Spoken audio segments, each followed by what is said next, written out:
ఎన్నికలకు ముందు బీజేపీతో తెగదెంపులు చేసుకోమని చంద్రబాబు సలహా ఇచ్చింది ఎవరండి?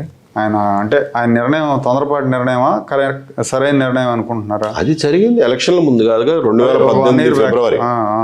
2018 ఫిబ్రవరిలో ఎవరిచ్చారో తెలియదండి. మొత్తానికి సారే డెసిషన్ తీసుకున్నారు. దాని మీద మాతో ఏమి డిస్కస్ చేయాలో, మేమేమి అసెస్మెంట్ ఇవ్వాల. ఆయన ఎవరెవరితో పొలిటికల్ కొలీగ్స్తో మాట్లాడుకుని చేశారో కానీ డెసిషన్ అయితే తీసుకున్నారు. ఆయన డెసిషన్ తీసుకున్నాకే అంటే జగన్మోహన్ రెడ్డి గెలవడం వెనకాల బీజేపీ సపోర్టు ఇవన్నీ ఉన్నాయి కదా,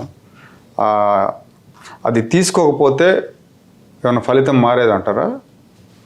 ఇప్పుడు ఏం మాట్లాడినా కానీ ఊరికే ఊహాజనితమే తప్ప.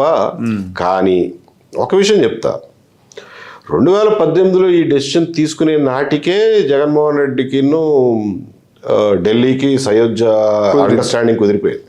Okay, they're already in one group. మీకు పక్క సమాచారం అప్పటికే? షూర్,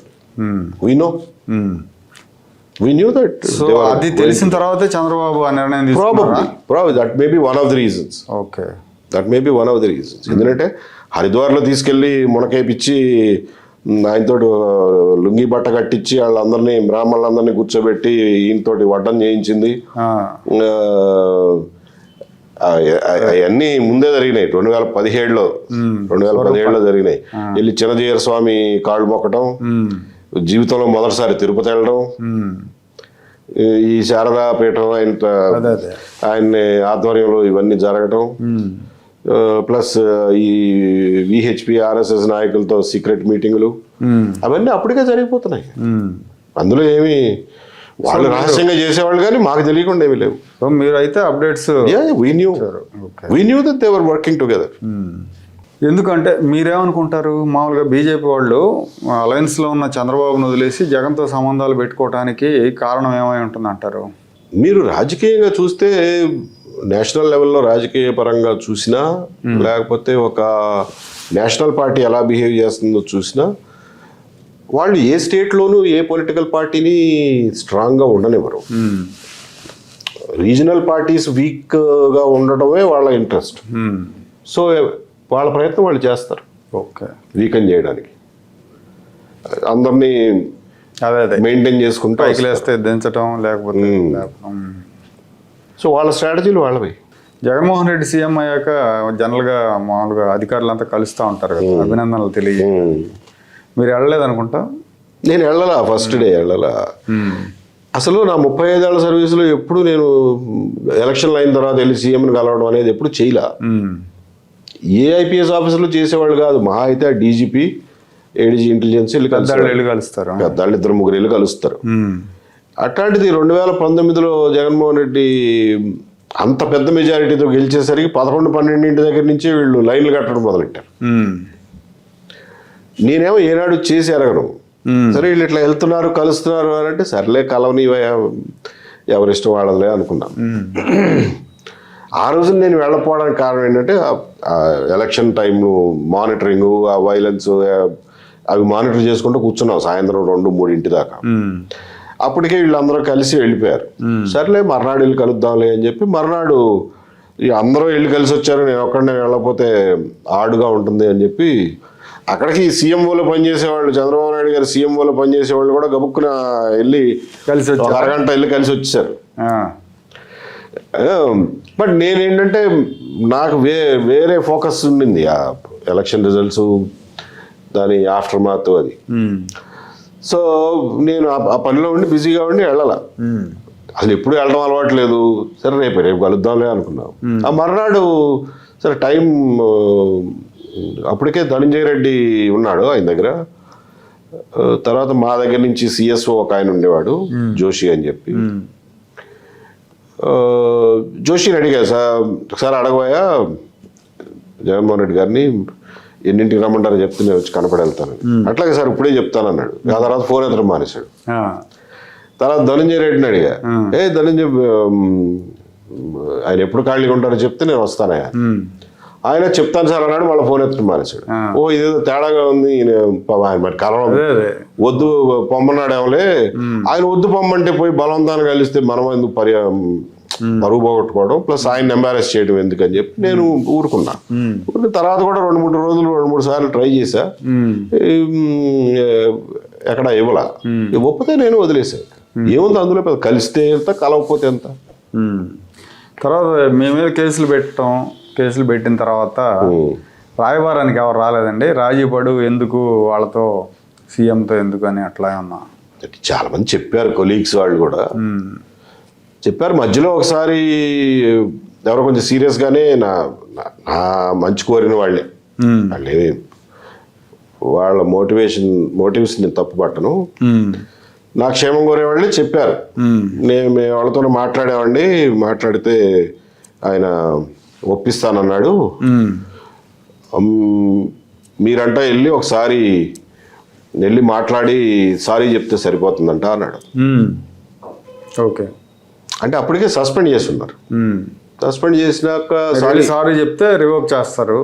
సారీ చెప్తే సరిపోతుంది, ఏం ఉండవు, సస్పెన్షన్ ఉండదు, కేసు ఉండదు, పాడు ఉండదు, ఎంక్వైరీ ఉండదు, ఏం ఉండదు, అంతా క్లీన్ అయిపోద్ది అని అన్నారు.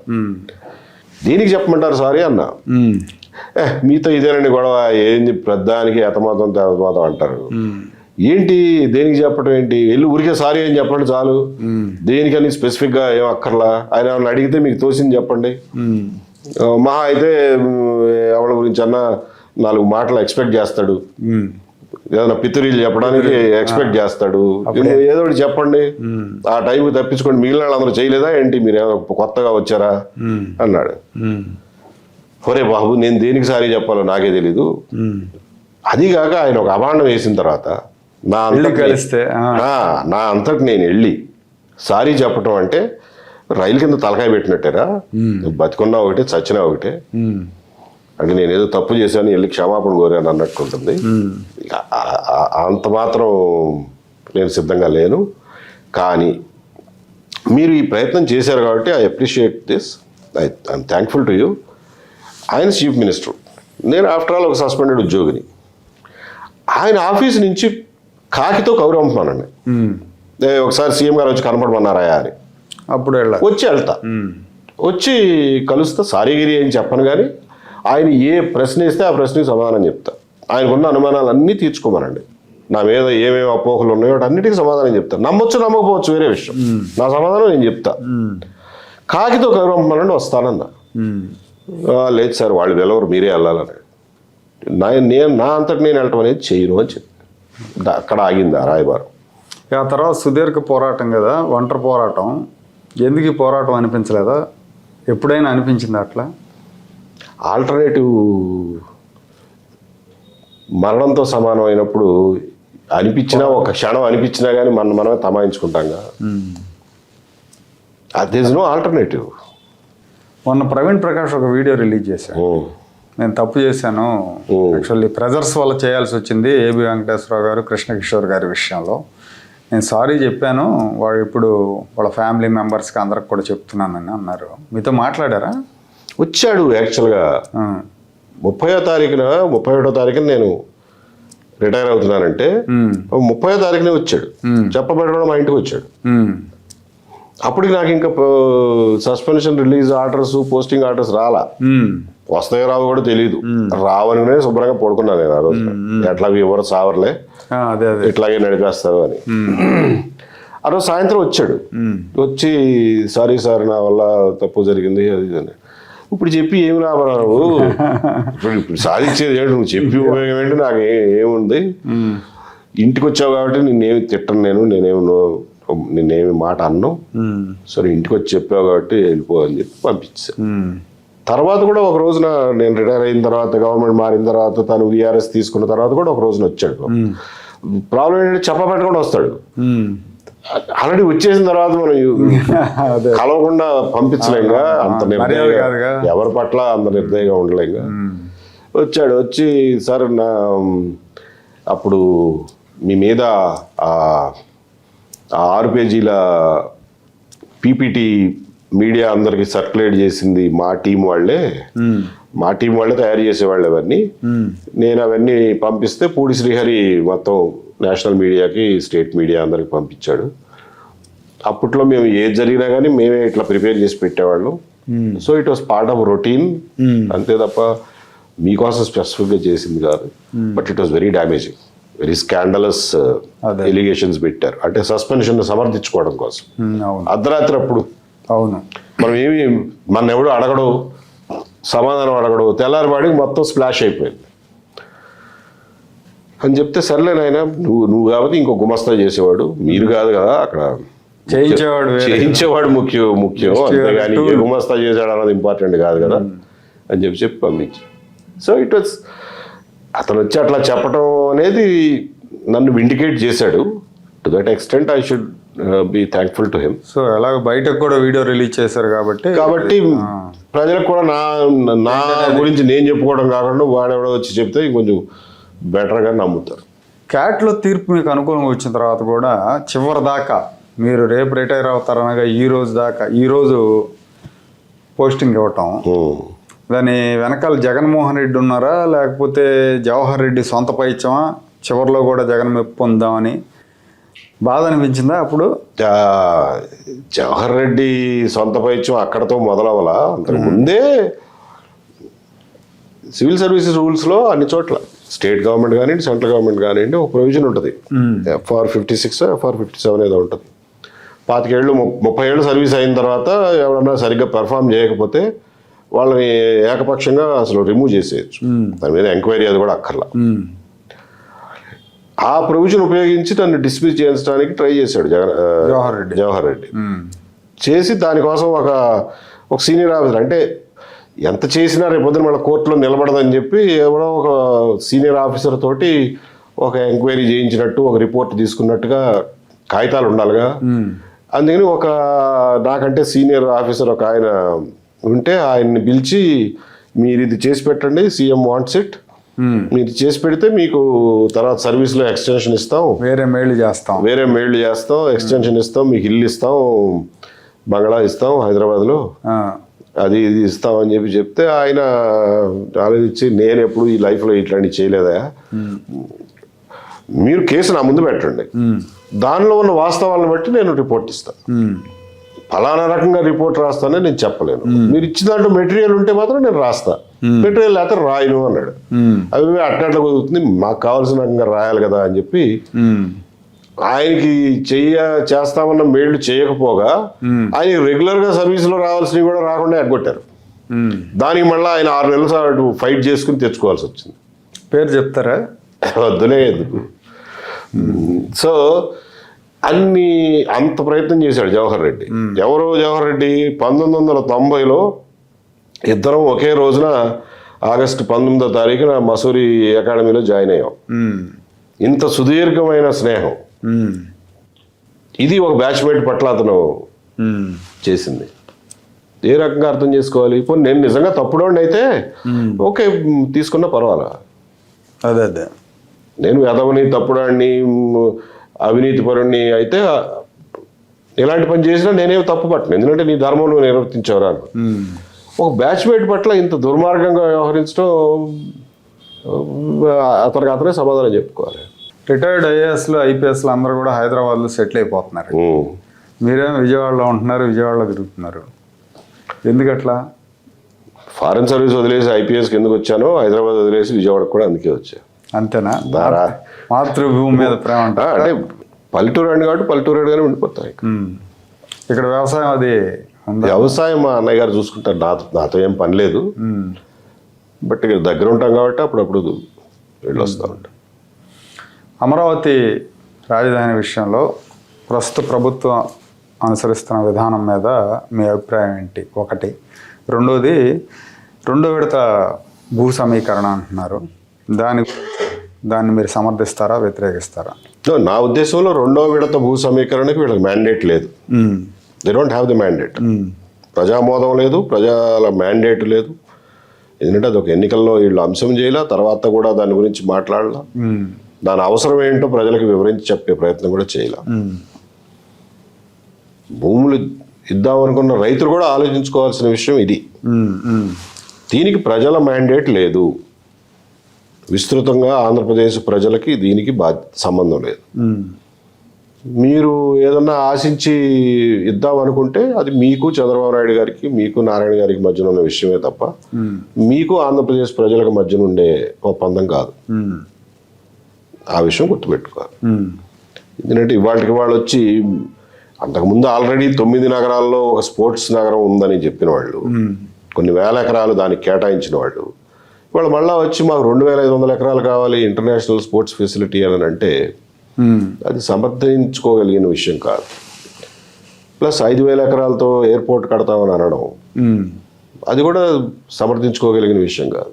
గన్నవరం ఎయిర్పోర్ట్ని ఏం చేస్తారో చెప్పండి. దాన్ని వదిలేస్తారా? ఇక్కడ దాన్ని కార్గో ఎయిర్పోర్ట్ చేస్తారా? 2 ఇంటర్నేషనల్ ఎయిర్పోర్ట్లు 25 కిలోమీటర్ల దూరంలో ఉండేంత ఎయిర్ ట్రాఫిక్ కామంది. ఇప్పుడు కాదు, ఇంకొక 50 ఏళ్ళకైనా కానీ. ఏం మాట్లాడుతున్నాం మనం? దీన్ని అసలు మీరు ఏం చేయదలుచుకున్నారో చెప్పకుండా ఊరికి పేపర్లో లీకులు ఇచ్చి భూ సమీకరణ చేస్తామంటే ఎట్లా? మీ ప్రపోజల్ ఏంటో ప్రజల ముందు పెట్టాలిగా, అసెంబ్లీలో చర్చించాలిగా, ఫస్ట్ ఫేజ్ రైతులతో చర్చించాలిగా. ఫస్ట్ ఫేజ్ రైతులు కూడా స్టేక్ హోల్డర్సే కదా ఇందులో. అది ట్రైపార్టైట్ అగ్రిమెంట్ కదండి. సిఆర్డిఏ, గవర్నమెంట్, రైతులు, ఫార్మర్స్. ఆ సిఆర్డిఏది బాధ్యత రైతులకు వాళ్ళ ప్లాట్లు వాళ్ళకి ఇచ్చినాక వాళ్ళకేంటి తీవ్రం అంటారు. కాదుగా, అసలు అమరావతి అభివృద్ధి విషయంలో వాళ్ళకి చివరిదాకా వాళ్ళ పాత్ర ఉంటుందిగా, వాళ్ళ స్టేక్ ఉంటుందిగా. రేపు పొద్దున సిఆర్డిఏ 44,000 ఎకరాలు తీసుకుని సిఆర్డిఏ చేతులు ఎత్తేసి మునిగిపోతే ఎవడు బయటికి తీయాలి దాన్ని? స్టేట్ గవర్నమెంట్ గ్యారంటీలు కదా. స్టేట్ గవర్నమెంట్ అంటే రాష్ట్ర ప్రజలు అందరూ కదా. మరి ఏకపక్ష నిర్ణయాలు ఎలా తీసుకుంటారు పారదర్శకత లేకుండా? So I'm saying you don't have the mandate, this is not right.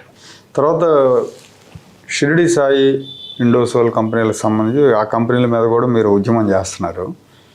ఏంటి ఇన్డెప్త్కి వెళ్తే ఏం జరుగుతుంది అక్కడ? దుర్మార్గం జరుగుతూ ఉంది. ఇది భయంకరమైన క్రోనీ క్యాపిటలిజం వ్యవస్థ. దాన్ని పెంచి పోషిస్తే ఏమైపోతుంది రాష్ట్రం? ప్రజలు ఎక్కడి నుంచి తెచ్చి కడతారు ఇంత కరెంటు బిల్లు? ఇప్పుడే కాదు కదా, ఇంకా 20-25 ఏళ్ల పాటు ఇరికిస్తున్నారు మమ్మల్ని. అంటే విద్యుత్ కొనుగోలు ఒప్పందాలు చేసుకోవటం అంటారా అధిక ధరకి?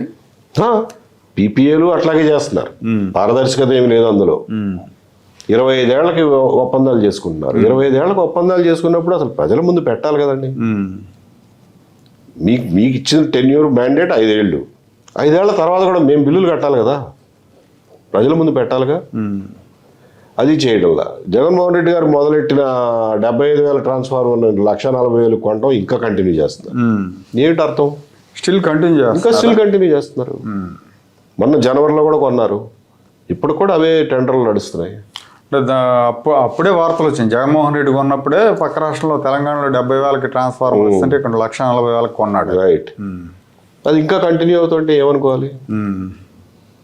ఆ ఇండోసోల్ది అంతే, 8,000 ఎకరాలు. జగన్మోహన్ రెడ్డి ఇచ్చింది 5,000 అనుకుంటా. 5,000 అయితే వీళ్ళు 8,000 ప్లస్ దానికి 46,000 కోట్లు రాయితీలు. ఇన్వెస్ట్మెంట్స్ అనేది అందరం ఆహ్వానిస్తాం, కానీ క్రోనీ క్యాపిటలిజాన్ని మాత్రం ఆహ్వానించకూడదు. ఇన్వెస్ట్మెంట్ లేకపోయినా పర్లేదు, కానీ క్రోనీ క్యాపిటలిజం ఇంకా ప్రమాదకరం.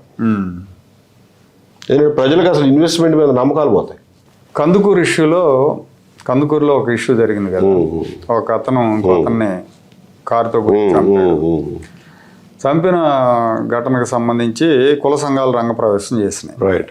చేసిన తర్వాత రాష్ట్ర ప్రభుత్వం స్పందించి మృతుడి కుటుంబానికి భూమి, డబ్బులు ఇవన్నీ కూడా ఆ సందర్భంగా మీరు చనిపోయిన వాళ్ళందరికీ డబ్బులు ఇచ్చుకుంటా పోతే రాష్ట్ర బడ్జెట్లు సరిపోవు, ఎవరి డబ్బులు ఎవరికి ఇస్తున్నారు? రాష్ట్ర బడ్జెట్ల గురించి అనలేదులే, కానీ సంవత్సరానికి 900 మటలు జరుగుతాయి, అందరికి ఇస్తారా అని మాట్లాడారు.